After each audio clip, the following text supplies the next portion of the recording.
video disproving Christianity. Really? Alright. We'll see what you got. By far, the biggest question that I get from people is asking me to prove to them that there's no God, which is an impossible thing to ask for somebody to do because it's impossible to disprove a negative. What? It's impossible to disprove a negative. Or prove a negative. Really? Wow. Okay. Jacklyn Glenn, you're really getting off to a really, really poor start. Because that's just a silly argument to begin with. I mean that's a line that the new atheists use a lot, but you don't really see a lot of sophisticated atheists making that argument because they know that it's a silly argument. I mean, of course you could prove a negative. Like, for instance, we could prove that there's no Muslims in the United States Senate. We could prove that there's no living Tyrannosaurus Rexes on the face of the planet. We could prove that there's no Santa Claus. We could prove that there's no North Pole. So we could prove that there's no man that lives on the moon and the moon's not made out of cheese. We could prove all of that things. Like, so to say that you can't prove a negative, that's just a silly argument. So already you're starting off on a bad foot.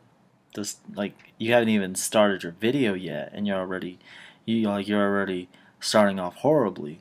But I would like to say, if it is the case that you can't prove a negative, that you cannot prove that God does not exist, then you really should not be an atheist. Just saying. I mean, because an atheist is someone who claims that there is no God. And if you're going to make the claim that you can't prove that there's no God, then, what are you? Why are you an atheist? I mean, you should be something more modest, like an agnostic or something, not a naturalist. Because, like any lawyer will tell you, the absence of evidence is not evidence of absence. So, yeah. Anyways, so let's just see what else you have to say. What I feel like I can do is I have a mountain of evidence against the Christian version of God and Christianity, and that's what I'm going to try to present to you in this video. I'm going to do it in the nicest way that I possibly can without being condescending or anything like that, because I feel like this is something that I want more people to be able to see. I feel like people who are Christian should be able to watch this video with an open mind and process what I'm saying without automatically shutting off the video.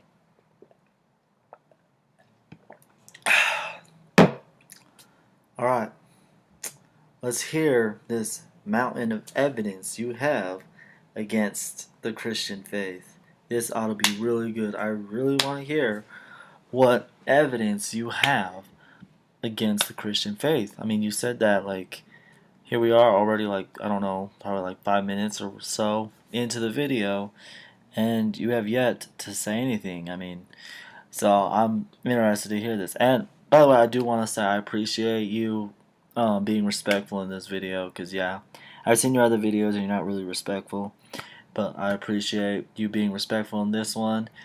And in this response, I'm gonna do my best to show you the same kind of respect back. Yeah, so how about we get started, shall we? But first of all, you can't prove that there's no God. Like I said, you can't prove that there's no fairies, but people have also asked me to prove that atheism is true. Now, first of all, I want to clarify really quick that atheism is not a religion, it's the lack of a religion. And unfortunately, people who are atheists have to be put in a category based off of other people's beliefs. Like I'm also an atheist. I'm also, I'm just an monsterist. I don't believe in things that are supernatural. So I'm everything, I suppose. Everyone is technically, this is a famous quote, everyone's technically an atheist for every other religion except for their own. Like, why don't you believe in Zeus? Why don't you believe in Thor? Why don't you believe in, flying spaghetti monster, etc.? People don't believe in any other religion except for their own, so atheists are said to just take it one step further. That's kind of a popular saying among people who are non-religious.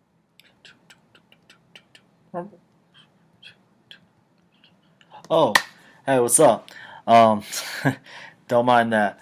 Anyways, like, about saying that everybody is an atheist. You guys just take it one step further. Yeah, I heard that stuff before already. Um, and yeah, first off, let me just read you the dictionary definition of what atheism means, because apparently the new atheists don't know what atheism means. So, here's a definition: disbelief in or denial of the existence of God. 2. The doctrine that there is no God, or godlessness, immorality. So, I mean, and just so you know, this is the American Heritage Dictionary. It's not a Christian dictionary, so don't try to accuse me of having a biased dictionary. I know that sounds absurd, but you'd be surprised. I've been accused of worse things than that from atheists. Anyways, no, okay, so atheism is the doctrine or the belief that there is no God, or the disbelief or the disbelief in God. So, by that definition, by the original definition of atheist, I am not an atheist. Christians are not atheists. Like, no religious person is an atheist. This is a line that the new atheists like Bertrand Russell and Richard Dawkins and Christopher Hitchens, Sam Harris, um, and just all of them try and redefine the word to fit their own ideology or their own agenda, pretty much. So yeah, by that definition, but I am not an atheist. So, but that's all I have to say about that. Oh, and then also you again said that you cannot disprove God. Well then, why are you an atheist? If you cannot disprove God, you just admitted that you cannot disprove God, then why are you an atheist? You have no evidence against God's existence. You have no evidence proving atheism, so why are you an atheist? One thing I do want to point out, it's not so much a contradiction, it's just something in the Bible that's just bizarre. There are different points in there where it references a flat earth. They say that the earth is flat, and they also make references to the earth being the center of the universe, where other planets would revolve around the earth. And we obviously know that that's not true.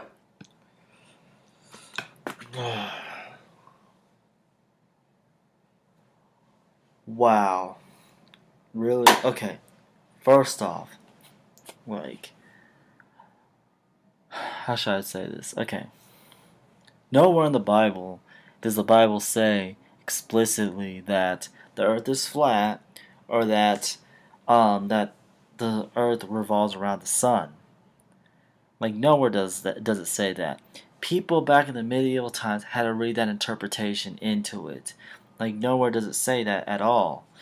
Second off, the Bible uses poetic language because Hebrew is a poetic language in of itself. So, for instance, when it says that the gospel is going to go to the four corners of the earth, or that the earth is held up by pillars, or whatever, stuff like that, like, it's using poetic language. I mean, hold on. I hope, for instance, even today, um, I can open up a newspaper, like the Gazette. I mean, because I live in Colorado Springs, so it'd be the Gazette. I can open up the Gazette, and it'll say the sun sets and the sun rises, and stuff like that. We know that's not true. That the sun doesn't set, the sun doesn't rise, like, but it's using poetic language, and we understand that. And I hope you can understand that. Anyways, I really hope your this isn't your main argument, though. I hope that you actually has something of substance. So we'll keep going. I might have to cut this response short because I only got 15 minutes, and it's taking you forever to make your point.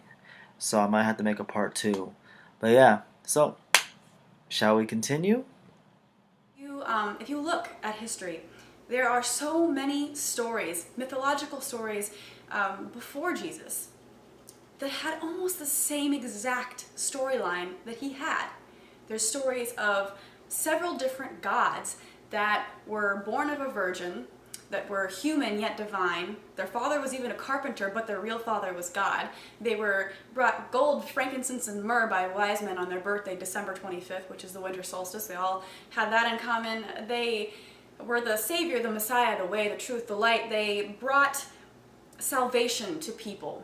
They died as a martyr, some even on a cross, and rose from the dead, ascended into heaven. And that story is not unique to Jesus. In fact, it's almost entirely plagiarized by mythologies before him.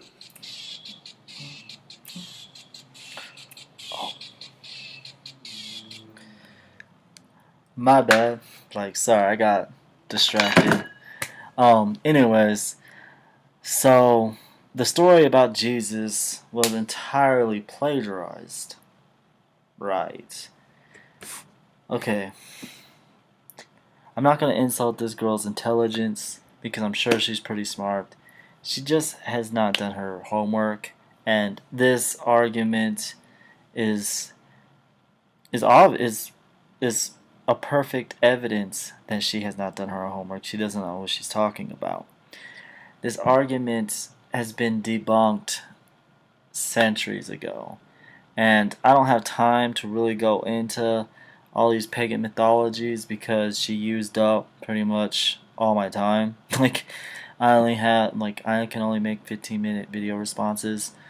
So, but I will post some links in the description box for you guys to check out from people who are more well educated on this topic, who actually have done their research and done their homework and know what they're talking about. And this is an argument that you will not see on the academic level. You only see it on the internet. That's it. You won't see it on the academic level because it's not a serious argument that's taken anymore, because the pagan myths are not parallels to Jesus. The stuff that she said, she had to make up pretty much. Like, if you noticed, she did not cite any primary sources to back up anything she said.